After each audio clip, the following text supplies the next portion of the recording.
growing up in the South, it was, for me as a kid who was very passionate about equality, I didn't know I was gay when I was young, but I knew that I didn't like injustice. Like I would like be in the shower at 8, 9 years old, like practicing MLK speeches. Like that's how it was so embedded in me that I knew from a very early age of who I was deep down.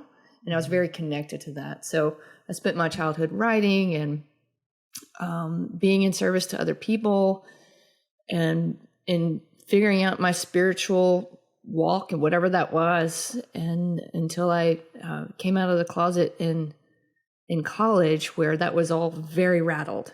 I was rejected by my spiritual community. I was an athlete at the time. I was rejected by the athletic community and my community at large because I went to school at Mississippi State, which is where I grew up, and just had this very tumultuous, life-changing event happen that made me question my spirituality. It made me question who I was. And so I just went on this journey of trying to figure out who I was beyond my label.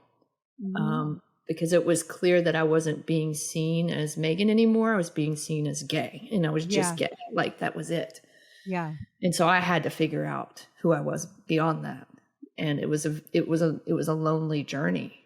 And so the next 6 years I spent away from Mississippi. Thankfully, I left and discovered other ways of thinking, other religions, other spiritualities, and explored and got into a really bad relationship, eventually getting out of that, hitting rock bottom. And just, I remember calling out to the universe one day and saying, I want to be loved the way that I love. And it was a turning point for me. Things started shifting after that. It was like, either I'm going to get that or I'm not going to be here. We've all been put here for a reason, and we all deserve acceptance. Judging Meghan with Meghan Judge. I'm a trauma survivor from a really young age, and I have been diagnosed with complex PTSD in the past few years. I've been surrounded by death and abuse much of my life. I've been dragged through the mud and have been to the point of not wanting to go on anymore. Through my interviews with other survivors, I've learned that there is a way out.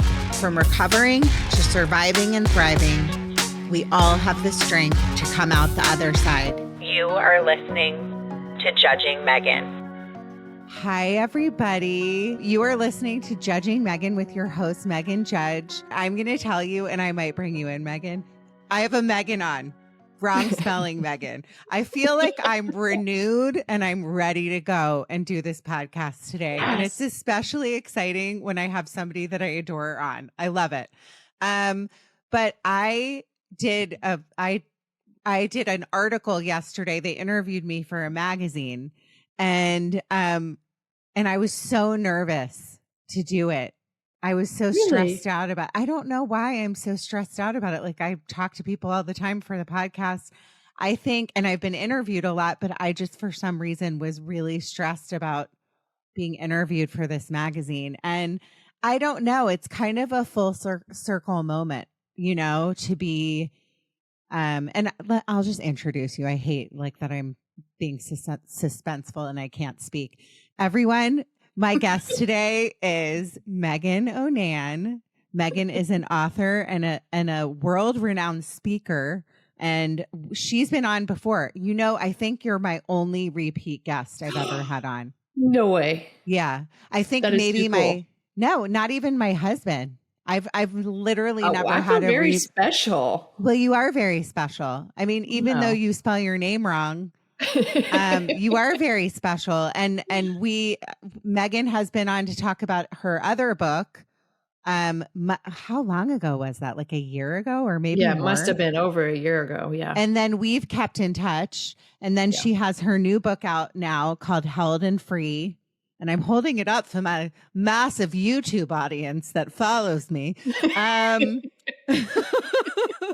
And I think I have 111 subscribers. Where are you guys? Like, why are you not subscribing to me? Nobody's on YouTube anymore. I know, because they listen to the podcast. So why are they going to go on you? For my own ego, if you're my listener, go to YouTube and just subscribe so I feel better about it.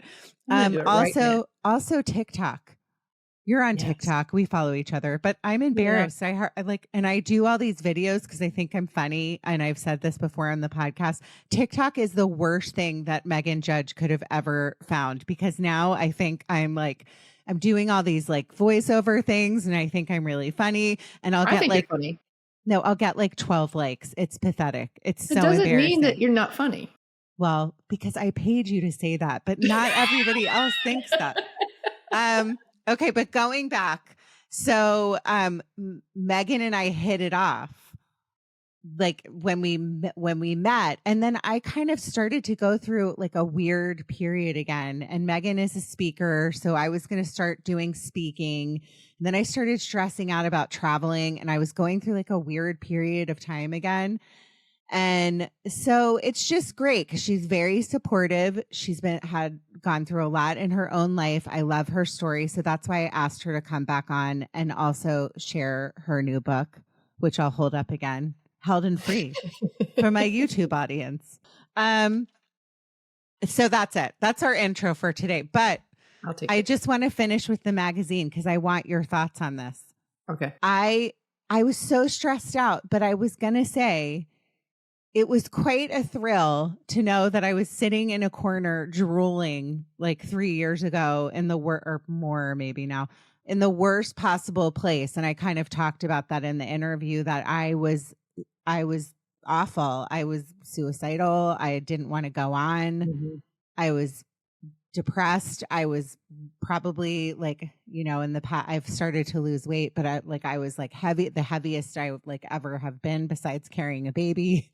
I just like couldn't deal with my life. And then to come to this place, and I talk a lot about suicide prevention and suicide awareness and keep going and you matter. And I do that for my listeners specifically because I want you to know when I post stuff or I talk about stuff, I'm really, maybe a little part of me is bragging to get back to the Karens because I hate them. I'm working on it though. But it's also because I want people to really understand that if I can do it, like you can put your mind to staying and being here. And 3 years ago, I never would have imagined that a magazine would reach out to me to talk about my story. So it's kind of cool. That's awesome. Well, congratulations. Thoughts? Well, I mean, I think the nerves were just that, I think you were probably just relishing in that, in that full circle moment. And also, I know I'm always nervous before I go on stages because I care so much, I care so much about my messaging and being in service to other people. And so I think nerves are a good thing. I think it's a sign that it means something to you. That's how I see it. Well, also, I mean, we're going to talk about you now because I just basically bragged for 5 minutes, but I'm joking. I mean, but it's not bragging in my opinion to just be like, I did it. And you can do it too. You should celebrate that. Yeah, I did it. You can do it too. It doesn't mean that life is not going to be hard again. I still go through my crappy periods. I somehow always am able to pull myself out. And that's the message that I want people to know. But I want to talk about you and your story. And when we started, before we started recording, there's a few things in the world that really matter to me. And one of them happens to be equality. And one of them happens to be that everybody should love thy neighbor if you're Christian. That's what we're taught. And like homelessness. There's a lot of, I shouldn't say a few things. There's a whole list. But one of my number one things is being a supporter and an ally to the LGBTQ community. And I am fortunate enough to be friends with Megan, who is a gay woman. Like those are my people. They are.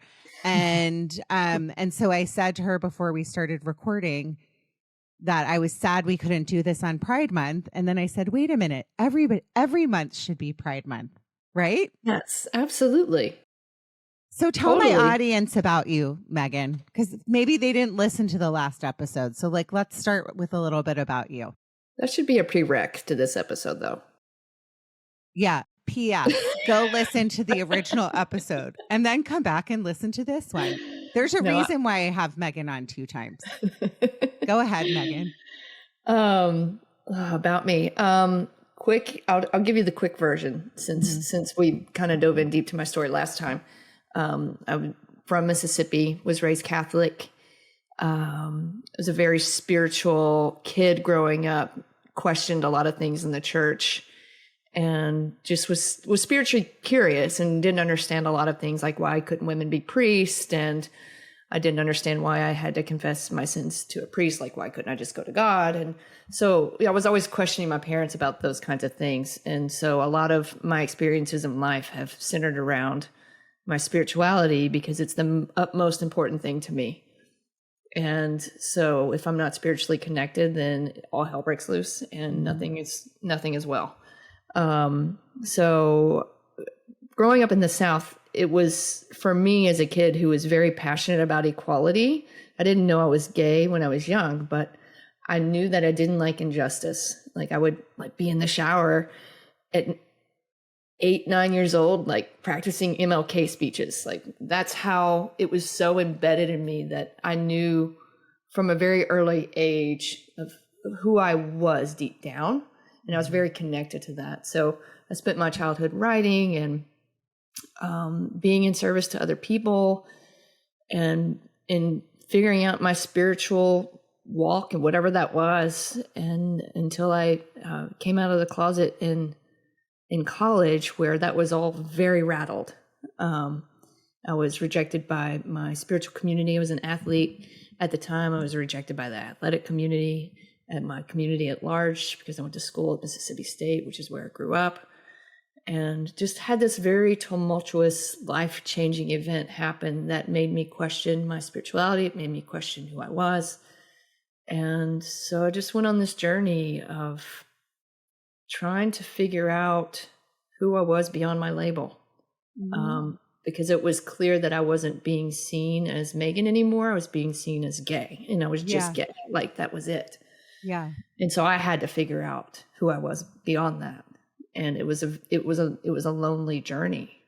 And so the next 6 years I spent away from Mississippi. Thankfully, I left and discovered other ways of thinking, other religions, other spiritualities, and explored and got into a really bad relationship, eventually getting out of that, hitting rock bottom. And just, I remember calling out to the universe one day and saying, I want to be loved the way that I love.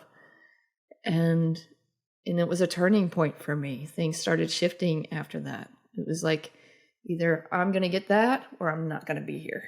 And I published my first book in 2008, which was the same year I met my wife that year. What was your first book? I'm blanking. I've read it. I'm sorry, but I should.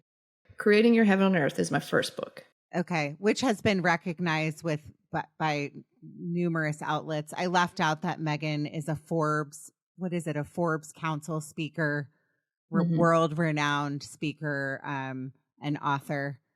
So I didn't mean to butt in, but I was thinking about that and I wanted my audience to know that. Oh, well, thanks. Can I say one thing really quickly that you said that struck me? Because I can't keep my big mouth closed. I was watching, my husband and I have been watching Smartless. I love Smartless, the podcast, but we were watching last night. They're doing like a Smartless with Sean Hayes and Jason Bateman, sorry, and Will Arnett. And so there's a documentary where they're following them on the road. And last night, Sean Hayes opened up on this episode we were watching about what his life has been like being labeled as gay. And somebody that has grown up with gay people from a very young age, because guess what, everyone? I'm into theater. Since I was 6, I just, right.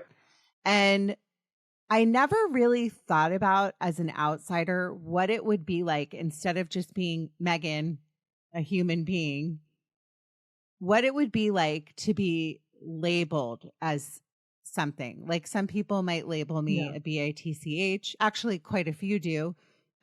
Or some people label me a mom, or some people label me funny, or whatever it is. But to be labeled for my sexuality Yeah. That's so weird. And so Well, Sean Hayes was kind of talking about like, that's the first thing people think of. it is. And so I think that for my listeners that maybe, and I try to do these episodes because I do have listeners that maybe don't understand the gay community, but like maybe to take yourself out of it. And I never really even thought about it that way just because I don't. But I think a lot of people do. It's like, you're not just Meghan, you're gay. You're gay, Meghan, right? Yeah. And that's what people think of first. And that's, what is that like? Like, tell me what that's like. It was a mind-bending experience, right? Yeah. So like I come out, I have all these people saying horrible things to me, telling me I'm disgusting, I'm going to hell, blah, blah, blah, blah, blah. You know, the list can go on and on. Yeah. But eventually I sit down in this moment, I write about it in the book actually, where the Held Fellowship and Free. Held and Free. Yeah.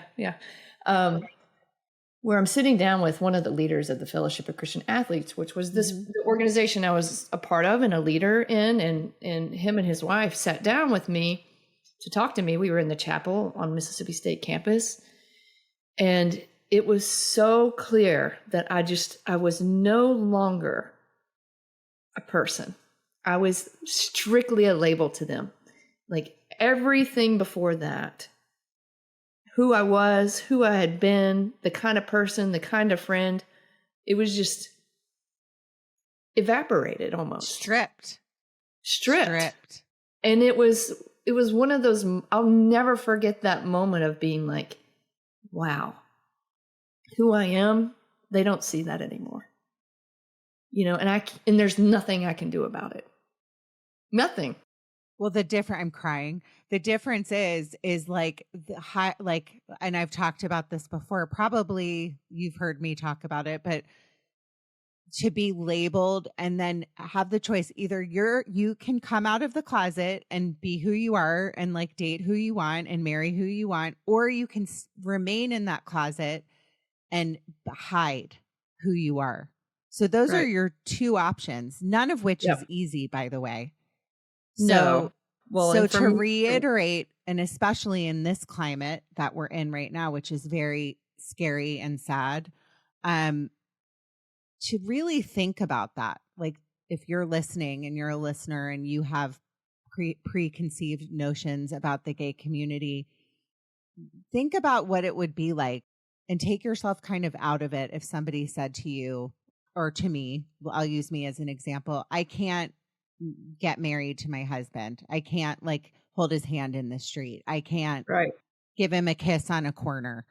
I have to pretend. Like how much pain that would be, and hence why the suicide rates are so high in the community. Yeah. And I just think it's important for people to really take themselves out of it and think about that. Yeah. And then for you to just really have like a part 2 of your life. Like the beginning where you were an acclaimed athlete and, you know, were just this Southern girl living their lives. We're like doing speeches of MLK, which I love, by the way. I think I do those too in the shower still. That you had a part 2 of your life, brand new life, right? Yeah. Yeah. I think there's been a lot of different parts, but I think that experience that we just talked about is like, it led me into like, okay, then who am I? You know, and like, you got to dig deep to figure that out. And we all do at some point, right? Because if we want to be here, we've got to do the work. If we want to be happy, we want to have joy in our lives, then you got to do the work. Like it's, you know, no one gets to skip that part unless you want to be miserable and suffer all the time. And so I knew I couldn't skip that part. Like I had to figure it out, but where do you begin? Right. So I went to a therapist and I sat on her couch and I cried for a year. Like that's all I did was cry, just trying to process and let go of other people's expectations of who they thought I was, and let go of my own expectations of who I thought I was, and, you know, just dealing with all of that. But I was also going to say that connotation of what people think of as gay at the time was so negative that it was just a bad thing. Well, it you know, doesn't help that you grew up in the South. I no, mean, it you was, weren't in like New York wasn't City. the right time. That's for Yeah. sure. Yeah. You know, no one was excited that I was gay, you know, Yeah. like there wasn't anybody celebrating for me. Yeah. And so I think it would be different now. I think the experience would be different, but you know, those wounds don't really, you know, I can go back to that moment if I really want to and feel all of it. They never but yeah. really heal, right? I can't imagine they do. I mean, it's like if you're in any kind of trauma or any like loss or any Mhm.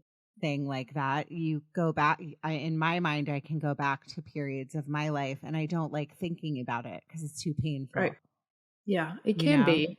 Yeah, I think I've done so much work around it over the years, and we're talking about 20 years ago at this point. But for me, what gets me through every day is just like self-care. I mean, if I skip taking care of myself and doing my routine, then everything's off. And I know that. So it's like my choice. Am I going to do it or am I not going to do it? Because it's going to predict how my day goes if I don't. And so, you know, I've learned that in order to deal with life and deal with whatever's going to be thrown at me next, if I can maintain my level of self-care, then it'll be easier to get through things when they happen. So I'm very dedicated to that. And it's the thing that has helped me stay connected to myself spiritually and in every way. Well, let's go into because the spirit, we talked about this on the last episode, which by the way, audience, go back and listen. But I wanted to talk about Held and Free, your book, but I also want to talk about the spiritual component of because we did touch on this the last episode, but I think it's important to talk about, and this does kind of go into the book, what you've gone through, but how important spirituality is to you. And it is to me as well. And what like God or organized religion might look like to you. Like for me, I'm a Catholic. I'm still Catholic. There are obviously pieces I do not agree with. This was how I was brought up. There's things I question, like we all question spirituality, religion, God, what's going on. But like, why is this happening? But it's a very important piece of my own life. And so I wanted to ask you about what that looks like for you. It's been a journey. I mean, I once I left Mississippi and then I found something called like the, I don't know, it was like All American Catholic Church. I don't know. There was a gay priest. It was amazing. Right. Yeah. So I started there and then I ended up going to like a Unity church and I was like, oh, this is really cool. You know, and then I ended up in Colorado after leaving Florida and I ended up at a place called the United Centers for Spiritual Living, which kind of embedded a little bit of everything. It was Christianity, it was, you know, Buddhist teaching and just thought leader teachings. And I love that. It really spoke to me. I was like, I'm really open as long as I'm connected to who I am and deep down. And so the reason I chose Held and Free is because held to me means it means a lot of different things, but essentially is just really trusting that life is on my side and being very held by that. And that's a big part of my spirituality is like just being in a space of allowing myself to be held. And free is about just being free to be who I am and be okay with it and how I want that for my daughter. And so there's a whole reason I chose that title. But it all speaks to my spirituality of just being like, I feel like it's a lot of just being okay with who I am. And it's also a lot of just letting go and let spirit do what spirit does.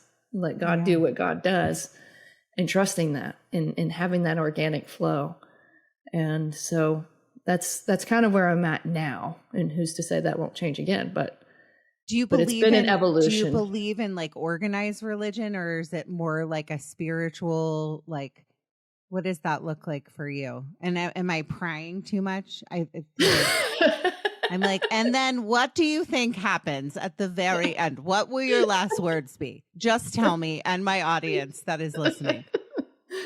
I do not participate in organized religion. Okay. But if it works for somebody, it works for somebody. I do not judge it, right? Yeah. Like for me, my wife and I, we do something, we have a get together at our house once a month for people who don't really fit into organized religion. Mm-hmm. And we watch a TED Talk and we have a conversation and we have a potluck. So to me, like community is what matters.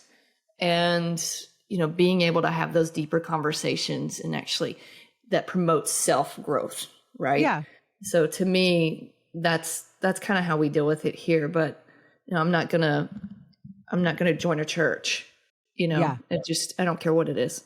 Yeah. I mean, I get it. There's different, like, but part of life, I think, is questioning God. Like when you just said held and free, which I think is a beautiful title and a beautiful way to put it. I think I say this a lot. So for my listeners, they're probably like, shut up, Megan. I believe that life is a series of tests. And so when God like created us, and I believe that the end of your life is when all of your tests are done. So if like somebody were to be like, say they made Meghan gay, the other Meghan, that is a test that you had to go through and then learn what God looks like to you. So there's been times in my life where I've strayed from the church and I'm very open about it. I actually even have texted my priest that I love and been like, I'm angry during COVID. I was mad. I don't want to go to mass. I'm mad. I don't want to go. But this is just something for me. But what I loved about what you said about held and free is that God, whatever God looks like to anyone that's listening or whatever you believe, it could be different for everybody. To me, you were being held, like that famous poem, Footprints in the Sand, right? Yes. Which I love. Everybody had it in their bathroom in the 80s. Totally. I was one of them. Yeah. It was like over your mom's toilet. I love that story. Anyways, but it is a beautiful poem. And it is something in my darkest times of my life, like when I lost Julie or whatever I've gone through, I've always felt that I was being held. By God. And so that's love that you said that that's why the title means that to you. Yes. And I think sometimes in life, he holds us a little bit tighter when we really need him. Agreed. If we're open to it. For sure. If you're open to it. Yeah. And sometimes you're like, why is this happening? And we'll never know. You know, we'll never know why we go through the things we do. Embracing the mystery, right? Like, that's the journey. It's a part of being human is embracing what we'll never know. And that's so hard because we like to control everything, right? Yeah. Can you tell me what it's like? So in this climate right now, and talking like incorporating the book, but also moving back, like, so for my audience, you moved back to Mississippi, you left, and then you went back to the place that hurt you, that you were so uncomfortable in your own skin. And now you're married and you have a daughter who's so cute. Tell me what it's like now. Like, is it hard? I just am curious.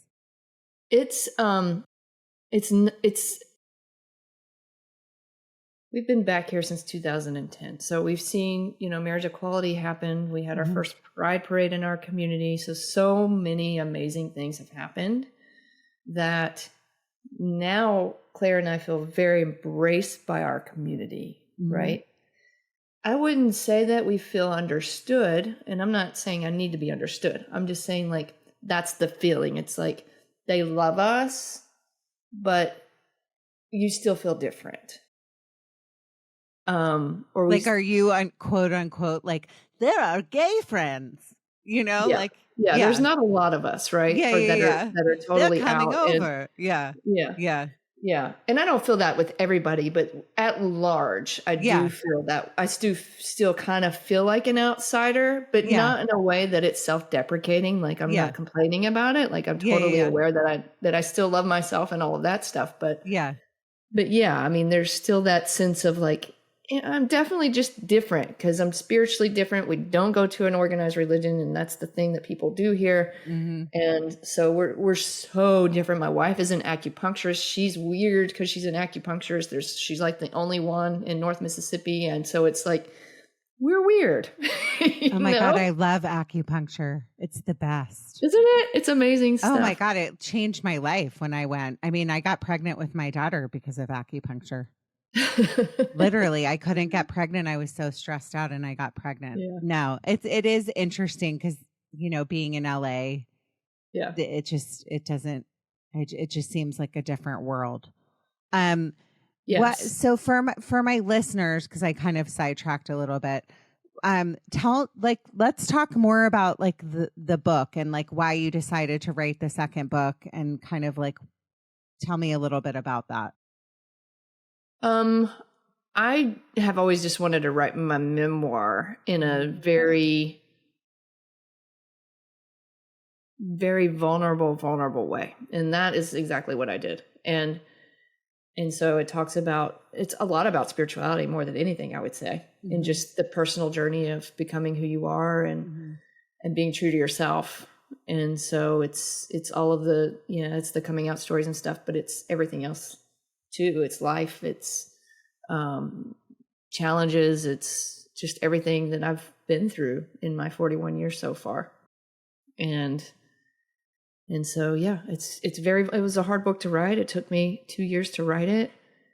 And I really wanted to do it. I just felt very called to writing it. And there were a couple of chapters where I spent months on them because I just couldn't get through some of the stories. I was like, wow, you realize that you still have so much pain around some things. And so I had to work through some things personally as I wrote, but I'm so glad to be on the other side of it. I'm so glad I did it. And I'm really proud of the product. I'm proud of how the story flows and how it all came together. And so it was worth it. It was definitely worth it. Do you feel like now that you finished the book, I'm also asking this for selfish reasons because I understand exactly what you're talking about because I'm an idiot and I was like, I have a book that's going to come out in a year and I'm literally like not even close because when I sit down to write, there's things I cannot go there. And I did have that chapter in that book come out, her badass story for anybody that wants to pick it up. And it was, I shared a bit of my story, but not all of it, obviously in a chapter, but I was like, oh, I'm done. I don't want to write anymore. Like when I was already writing the book, because I was like, I don't want to think about this anymore. I just want to go on. Right. So I understand exactly what you're saying. It's like opening a deep wound or kind of like if for the listeners or you that have been in therapy, the days where you have to go to therapy and you're like, I'm doing great right now. I don't want to freaking talk about myself. Like, I don't want to pay money to go to therapy and talk about myself because I'm really happy right now. And then you have to like dig in and talk about something and get upset. It's the same thing. Right. Yes, right? Absolutely. Yeah. I would say that if I didn't have a developmental editor and a publisher and deadlines, it probably would have taken me a lot longer. Well, I'm not going that route on purpose. Yeah. Well, the accountability is what got me through it. It really is. Yeah. And good editors. And tell me like a little bit about like, what is it like if you're comfortable talking about this with your wife and your marriage, like was that a hard process to go through, like writing the book and then getting all upset? And then, was that difficult? I'm asking. My wife is so amazing. Yeah. No, my wife is so amazing. I just would, there was a lot that I didn't let her read until it was finished because I wanted it to be done and complete. But no, she works on herself so much and is so in tune with who she is that she's so supportive. I'm so lucky, honestly. Yeah. She was with me every step of the way. And she was like, God, I didn't know that. There were stories she didn't know because the process pulled so many things that I forgot were there. You pushed stuff down. Yeah. And so there was a lot that she was like, wow, really? So she got to know me better through the process and was open to that and yeah, just really supportive throughout the entire thing. Well, let me ask you, if you were like a young gay woman, like playing sports, or I hate saying gay woman, I should just say woman, but just say you're a young gay woman. I'm sure you've had a lot of readers that have reached out to you and been affected by your book and like said thank you. Tell Right. me a little bit about that. Does that kind of like fall into place with like something that was important to you to share so you could help someone else? I know that you'll probably say yes, but I need to ask that. Yeah, I mean, it's always first I usually do things because I need to do it for myself. Mm-hmm. And I hope that it's in service.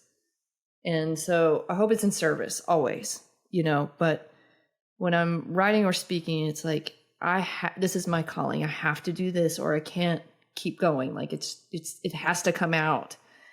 And usually it's for my own healing.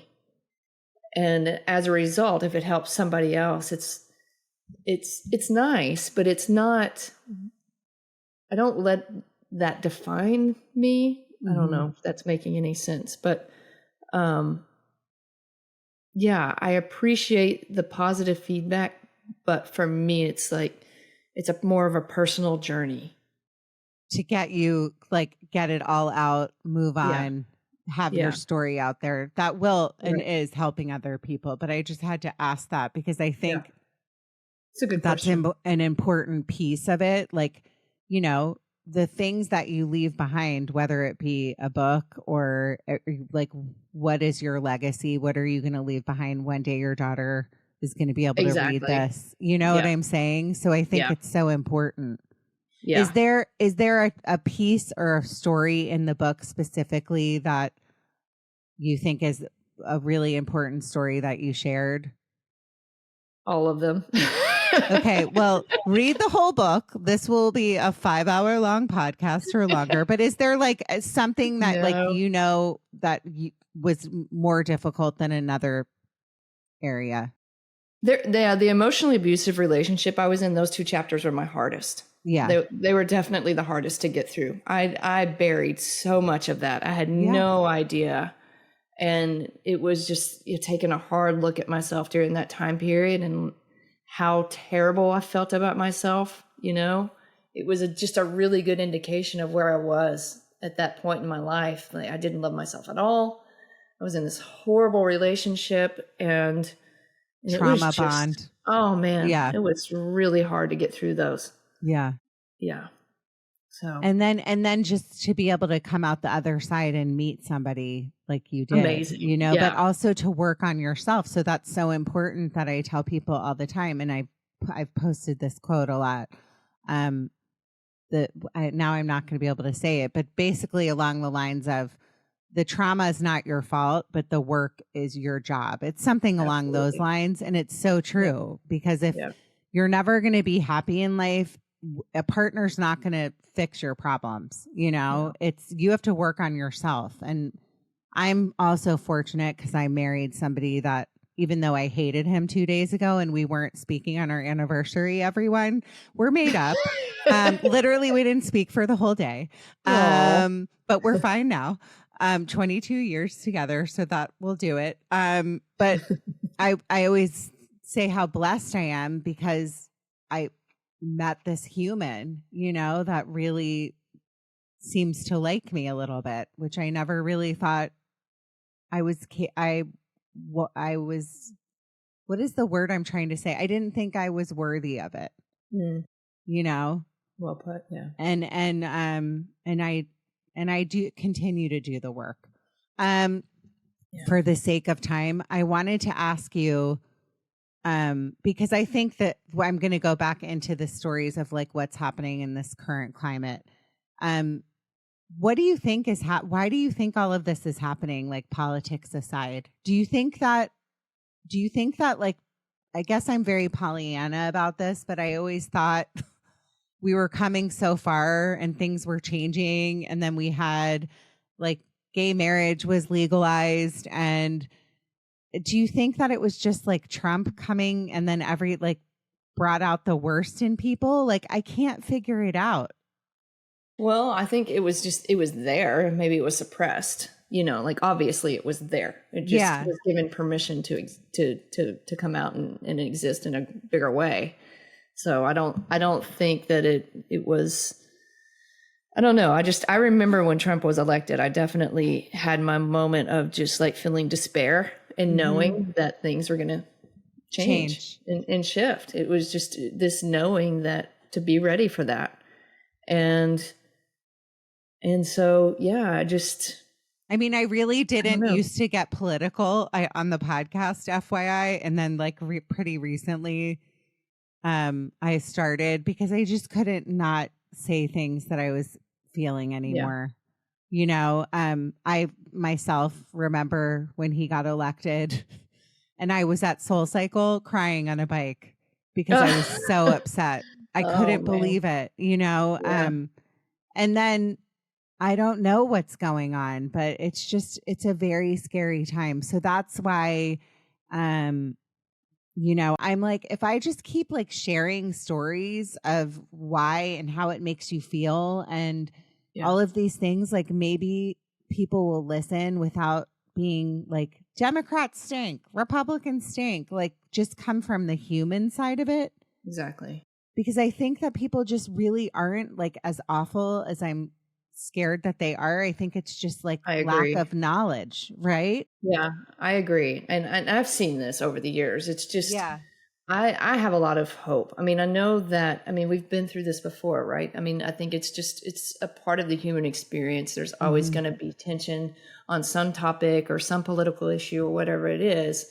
And I think it's forward movement. We have to have these discussions. They have to do what they're going to do. And then we're going to move on and things are going to change again. Like things are going to keep shifting.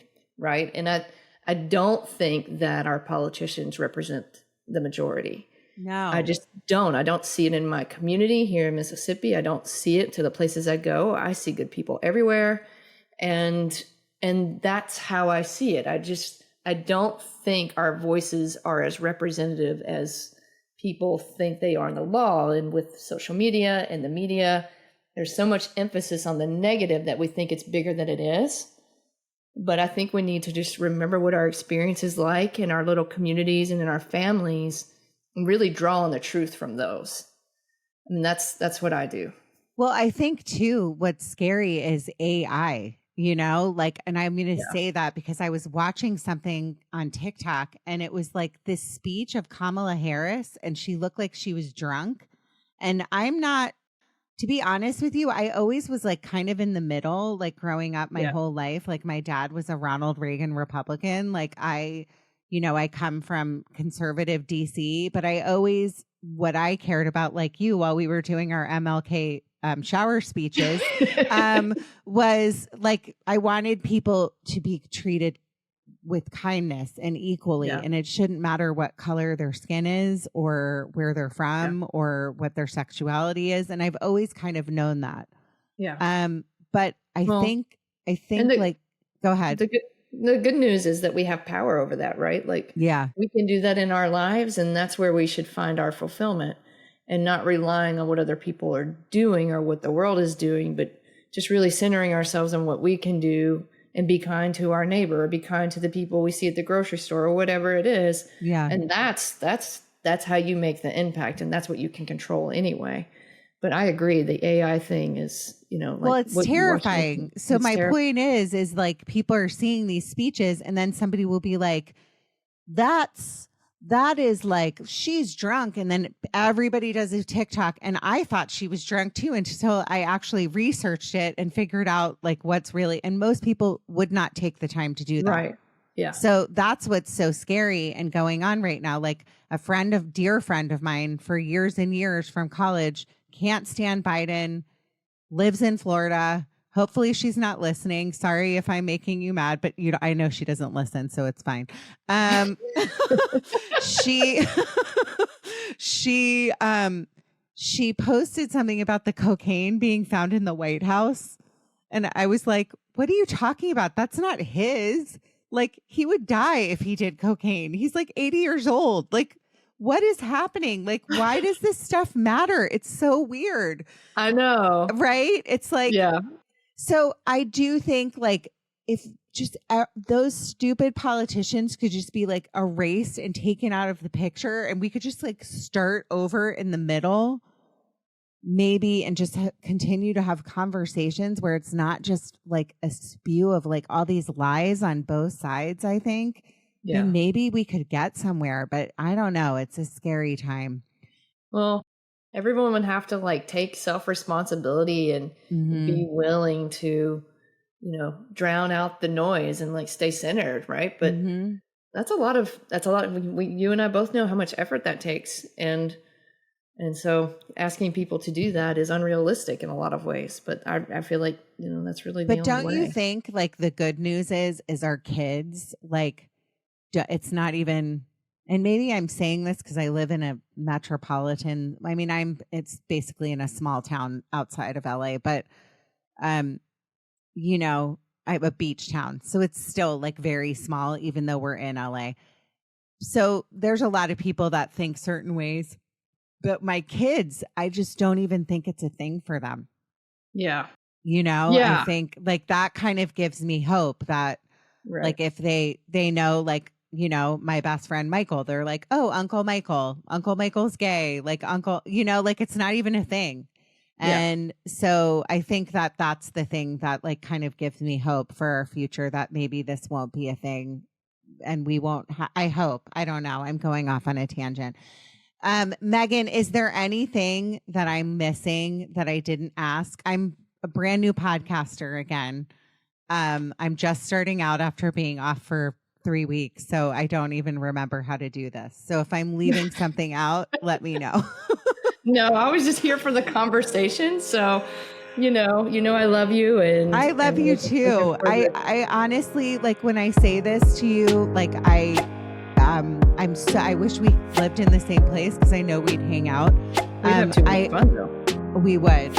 I'm holding up your book again, Held and Free, because there's people that come into your lives and special people, and you're one of them. And I've reached out to you and you've tried to help me in certain things. And I just want you to know how grateful I am for that. And I'm grateful for our friendship. And I'm sorry that your name is spelled wrong. And everyone, please go back and listen to the past episode with Meagan O'Nan, also Irish. And I am just happy to be back. I have some really amazing guests coming up. Please follow me on Judging Megan, or I changed my Instagram to my real name. It's Megan Judge at Judging Megan, I think is I don't know what it is, but you can figure it out. And please send me any thoughts. I love your reviews. I'm always appreciative. And in closing, thank you, Megan. You're the best. Be happy by making other people happy. Judging Megan with Megan Judge.